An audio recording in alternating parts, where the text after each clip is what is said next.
Hi, intrepid viewers and trendsetters everywhere.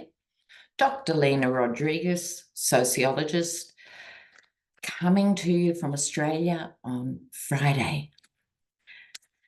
Now, there's always so much to cover.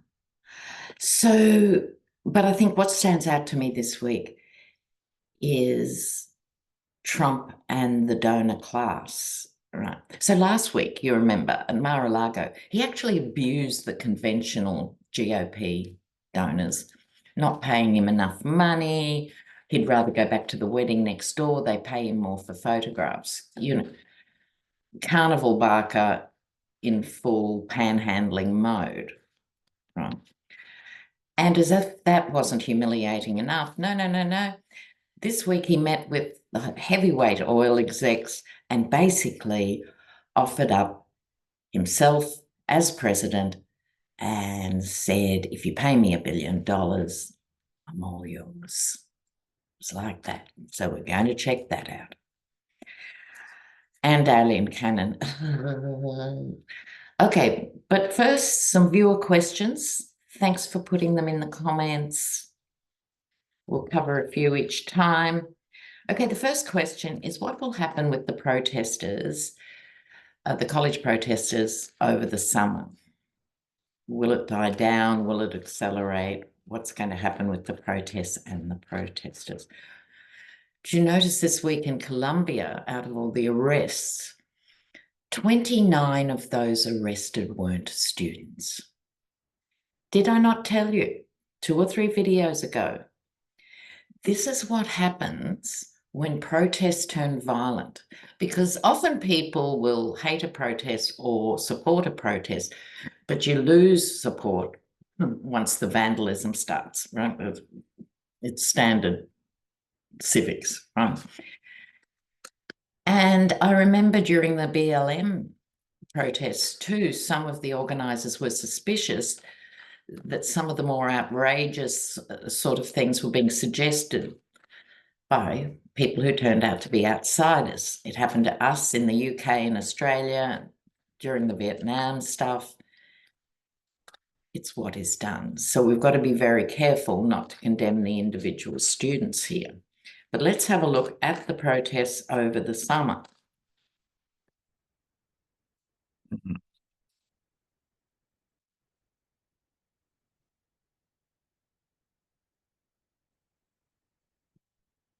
All right, so first off, the Ten of Wands, it's traditionally the burden card, and I think it is becoming a burden, I would say, to the people who want to support them, ironically enough, but it's certainly a burden to the actual institutions, the actual colleges, including the tensions in the Ivy League colleges. Okay, so it's problematic. Someone needs to come up with guidelines and rules about how it can happen. So I certainly don't think this is going to fade away, but we're talking over the summer. So this needs some structure over the summer when the campuses aren't as open as usual. There's going to be accelerated movement here. I don't think they're going to fade. This is a global movement. Here we have the Devil card. Now, in relation to this reading, I think this is clearly how the protesters see that they are chained to the monolith of what is happening. This is a global issue. This is not just happening in America. When I walk down the street here in Melbourne, I see stenciled signs on the footpath about student protests and stuff. Right, so feeling they are chained, watching the images they're watching, and that they don't have a choice is how they feel. They actually do have a choice, but when you get this card, you feel you don't. Okay. I think they're looking to each other. Social media is global. They're looking to see everywhere. People are looking to see what American students are doing, but American students are also hopefully looking outside America for a minute, looking at what's happening in other places. And this has always been a thing too about protests. People come up with different ideas of how to protest and what to do. So I would say we will see more over the summer in slightly different forms. So we will watch what happens there.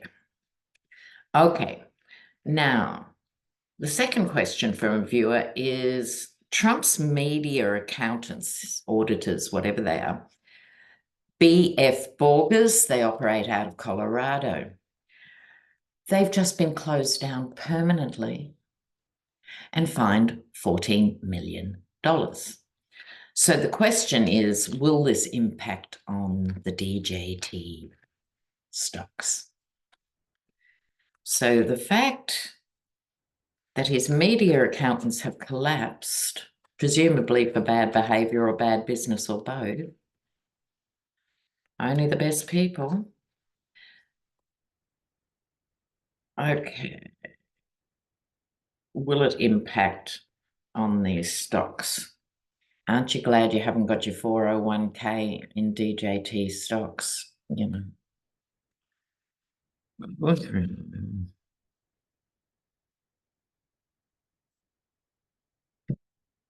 Well, there's no mysteries here. So,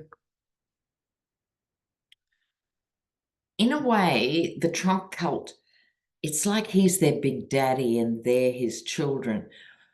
I prefer to think of it as he's their messianic, satanic nightmare and they're as gullible as 5-year-olds, but take it as you may. So there's a gullibility here. This actual legal case in itself is going to expand, courtesy of the Empress. The Queen of Pentacles comes in here. Normally the Queen of Pentacles is about looking after money and looking after others. But always in tarot, you have to look at the adjacent cards. And so in this case, the Queen of Pentacles, who's fondly holding her pentacle, is next door to Trump, aka the Yeti, wanting this money to go to him. In other words, he'll get out of it unscathed, and your average punter will be left holding an old-fashioned dollar. So the answer to that question, I think, will be yes. It won't be the only reason for its downfall, but it's going to trigger a series of events. Okay, Stormy. Stormy, we've found out, is a tarot reader herself. What esteemed company. Stormy, if you're watching, you did a great job. You did a great job under pressure. They were vile in cross-examination. Talk about turbo slut shaming. That's what it was. Luckily, she's exceedingly strong in the big picture, but also she doesn't buy into that morality paradigm for a nanosecond. You know? So let's see. People want to know how she's holding up. That was a real battering, you know. So Stormy, how are you traveling, pet? Let's have a look.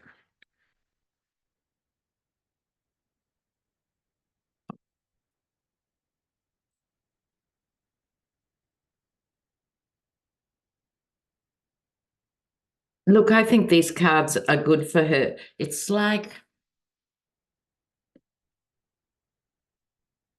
this was the low point. She's known it's coming for years. Don't forget this all happened in 2006. I can't even remember where I lived in 2006. The legal stuff. So this was her. I think this is as bad as it gets. No one will be able to really touch her from this point. I'd like to think of it this way. This is Trump's lawyers who threw everything at this woman, failing to see the light of compassion or even understanding. This is them out in the cold. So I think she will become more secure and more established when this saga is finished. Her life will move forward very quickly then. And I love this for her, the 10 of Cups, the happy family. And I send blessings to you and your daughter and all your loved ones. So Stormy, go for it. So brave. Now, Aileen Cannon. Oh, I can feel a rant coming on. I can feel it. Okay, I'll try and keep it brief. We all know she has now pushed the case out onto the horizon, into the what we call in Australia the never never. When you look at a long Australian bush landscape and you can't see the end, that's the never never, right? Now, here's the problem, amongst others. Merrick Garland is Attorney General. We've had this conversation before, and the community is sort of respectfully divided that on the one hand, Merrick Garland is a fundamentally decent and procedural person. And I think if you had him alone, he would say to you, if we play like they play, that would be very destructive for American democracy and the integrity of the legal system. However, the problem is that this is the crisis of all crises facing American democracy. And it's not a time to be taking a very back seat, which is, like, remember, Bill Barr was only Attorney General for 5 minutes, and he managed to sabotage the entire Mueller investigation, which had gone on for 2 years, involved hundreds of investigators. That was admittedly a rogue act, but he did it. So this idea, and I think this crosses over into other legal cases, I think it crosses over into how a lot of the high members of the Democratic Party think, just be decent, just be decent. I'd go as far as to say, in my humble opinion, as an Australian observer, that this sort of decency at this critical juncture in time is actually a threat to the American Republic in itself, because the other side are not playing fair. None of them are. So Tanya Chutkan's case, which was the January 6th handling of the whole electoral thing, refusing to ratify the votes, etc., she at the time did what was seemingly the right thing legally. We'll stop hearing all this until there's a Supreme Court judgment on immunity. And now they've done that. All I'll say on that is it's time for Garland for the backroom conversations. Big judges, big people in political power have all the stuff's done behind the scenes. So there's this committee that is overseeing Aileen Cannon, right? And she's had 2 strikes for sheer incompetence. The smart thing, I would think, Mary, is not to attack her for this. Judges have always been able to set their own trial dates, but there is a plethora of boo-boos she has done. Time to remove Aileen Cannon.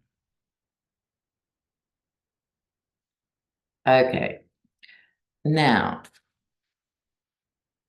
They've gone quiet too. That committee has gone quiet, you know. Okay.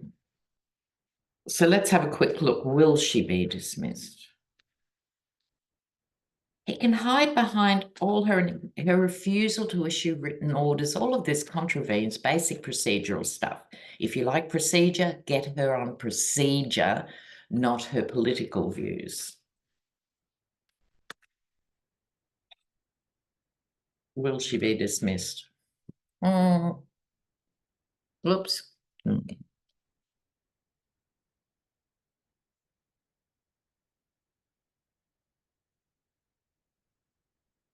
Oh, look, it could happen. It could happen. Okay. When you sort of feel a certain despair over how long this has all taken and stuff, and I share your frustration. Strangely, there's a victory card here. Now, as I often talk about, Pentacles are about money, yes, real estate, yes, security, yes, and values. And these two, I think it's being discussed. The Knight of Pentacles doesn't move quickly. Oh, good. Does not move quickly, but does move. Then we have the Emperor. So this is usually my card for the Yeti, Stone Throne. But cards move and morph. I am hoping this is either Merrick Garland or that committee that oversees her. They're reluctant to do this, but I think they're going to take a strong position and move forward. So I'm going to say a tentative yes. In other words, there's a possibility, but it's not in the bag. So we'll have to keep an eye on that. Now for our big question du jour. So Trump calls in the oil execs and he said to them, give me $1 billion for my campaign and I'll get rid of all regulation, all this green nonsense. I'll give you tax breaks you can only dream about. Just give me the money. It was so crude. It was shocking even to these oil execs. Now, let me digress, viewers. The big oil companies, or I should say energy companies, it's not just oil anymore, I'm showing my age here. The big energy execs have always had immense power and money at their disposal to influence government decisions. This is not new. I come from Australia. We're a commodity nation. We are huge coal miners, iron ore, uranium. Nice. There's lots of stuff. We live and breathe for the next mine, you know. It's our last Conservative Prime Minister brought a lump of coal into the Houses of Parliament and put it on his desk in reverence before me. I mean, I know how these guys think and work. It was so transactional, even they were stunned. You know, you're supposed to do this in a particular way, you know, growth of the country and and trust me.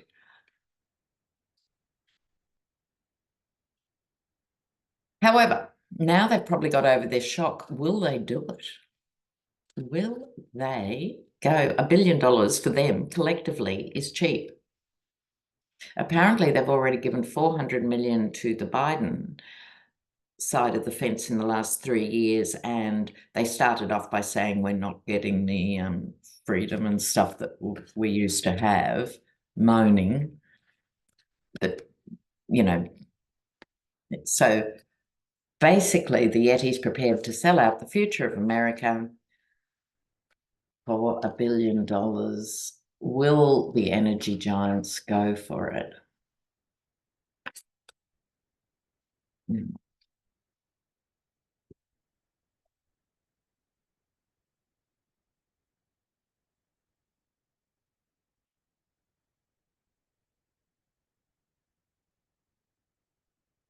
Oh, this is very interesting. I was worried for obvious reasons doing this. But look, Seven of Pentacles is about evaluating the harvest, or in this case, evaluating the offer they've been made, right? So they're thinking about it. These are guys who live for record profits. Okay. They love the idea of going back to the old days when they ruled the world. You know? However, I think they're concerned.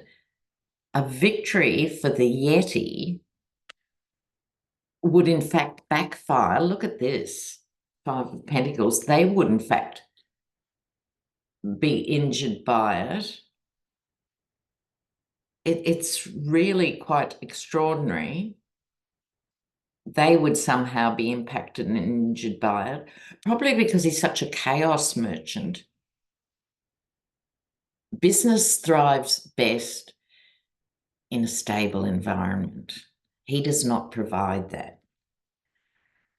And the Death card, trampling the Yeti, I think it might be almost both things. And by that I mean, they might agree to put up $1 billion, but I don't think they think he can win. Victory, death, they don't think he can win. Oh, that's a twist in the tale, isn't it? Now, guys, a couple of things. Don't forget, every Saturday night, 7 p.m. EST, I'm on with Hogarth. Blessings to Lady G. And we have people coming in, different people coming in each week. It's a very fun show. So if you're not a regular viewer, you can get to interact with me live and the others, and we have fun always. Okay. One more thing, a shout out to Argentina. So, si estás mirando, mi amor, voy a verte pronto. So next Wednesday, I leave Australia and I'm off on my trip. Don't worry, you're coming with me. Okay? So I'll be doing another video before I go. So lots and lots of love, guys. Bye now.